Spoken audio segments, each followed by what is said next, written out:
Maddie, please don't go far as we move to our next update. Bahrain has reported that its air defense systems have successfully destroyed 73 missiles and 91 drones launched by Iran since the start of the latest war.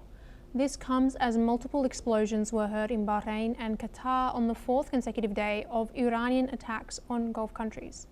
The blasts were particularly noticeable in Manama, where air raid sirens were also activated. Similar explosions were reported in Doha.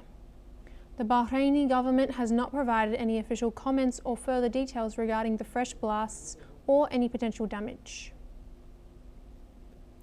Joining us again live, we have Matty Zweig, who is a geopolitical expert located in Tel Aviv. Matty, can you give us a bit more insight into the challenges that Bahrain faces as a small but wealthy country in defense?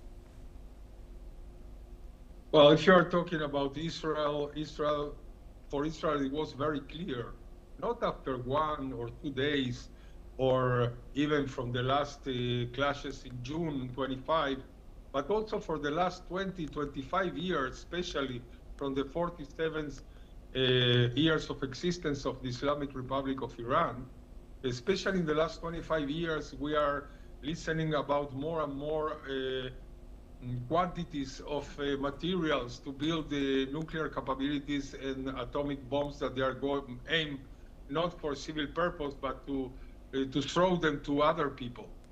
And we were fearing this as a sword of Damocles on our heads all these years, with more intensity, with less intensity, but under the table, everyone was searching for what really they have and what they are preparing. And what we saw all these years that they are preparing all the time for war from themselves and using as a pulp with tentacles other proxies like the Houthis, like Hamas, like Hezbollah, like Syria, like the pro-Iranians in South Iraq.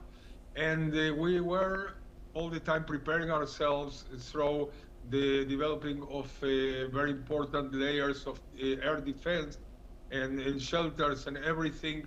And that's what we are living today. We are living a war to defend our existence and to try to finish militarily, at least, all this regime that has been also wasting their own resources and their own money for years and years, only try to conquer other territories, only trying to wipe off Israel and erase it from the face of the earth, and also taking their twisted ideology to very far places like Venezuela and other places that they were good for them also to expand their domination ideologically, and also to have resources aligned with narco traffickers and other terrible people to have money to build more weapons and to continue with their ideology.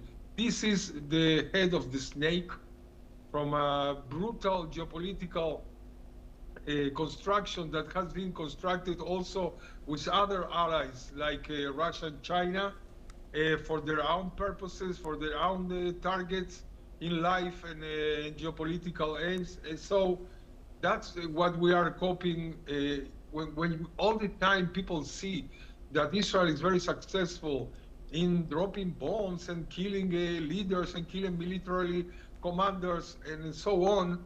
It's only a technical thing, because these are the means to finish with this. But the main thing, we must look at the broad picture. Okay. Thank you, Maddie. We'll just stay with you now as we move to our next story, where US Ambassador to Israel, Mike Huckabee, has advised Americans in Israel to leave